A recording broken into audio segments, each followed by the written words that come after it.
চশমা আল আব্বাসিয়া। আচ্ছা, যাই হোক, আমরা আছি ঢাকা ইউনিভার্সিটিতে, ঢাকা বিশ্ববিদ্যালয়ের মাঠে। আমরা এখানে মাগরিবের সালাত পড়লাম ইফতার করার পরে। আমাদের মনে হলো যে ইমাম বাদে সব আহলে হাদিস, পরিস্থিতি এত আলহামদুলিল্লাহ এই পরিস্থিতি। অথচ এই সেম মানুষগুলো আমরা যখন কোথাও বেড়াতে যেতাম, কোথাও ঘুরতে যেতাম বা আত্মীয় বাড়ি সালাত পড়তে গেলে আমরা চতুর্দিকে তাকায় দেখতাম সুন্নাত মানে ফরজ শেষ করে যাচ্ছে আমি ছাড়া আর কেউ আমাদের দিনী ভাই আছে কিনা। যদি দু একজন পেতাম তার কাছে গিয়ে বসে একটা বাহানা খুঁজতাম একটু কথা বলা যায় কিনা। আমাদের কাছে আশ্চর্য লাগতো, আল্লাহ এই গ্রামের ভিতরে দিন বোঝা মানুষ আছে। সেখানে ঢাকা বিশ্ববিদ্যালয়ে আমরা এই মুফতি মারুফ কাসিম হাফিজুল্লাহ সহ আমাদের প্রিয় ভাইয়েরা আমরা সবাই একসঙ্গে ইফতার করে আমরা একটা জায়গায় সালাত পড়লাম। স্পেসিফিক নাম নাই বলি, তবে সে অনেক বড় জামাত। আমরা বের হওয়ার পরে আবার আরও একটা জামাত হলো।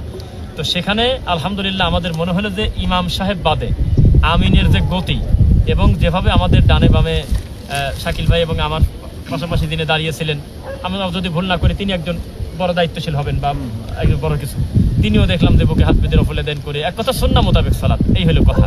তো এটা আসলে দাওয়াতি কাজের প্রভাব। আমরা মনে করি আমাদের প্রোডাক্টিভ দাওয়াতি কাজ করতে হবে ইনশাল্লাহ।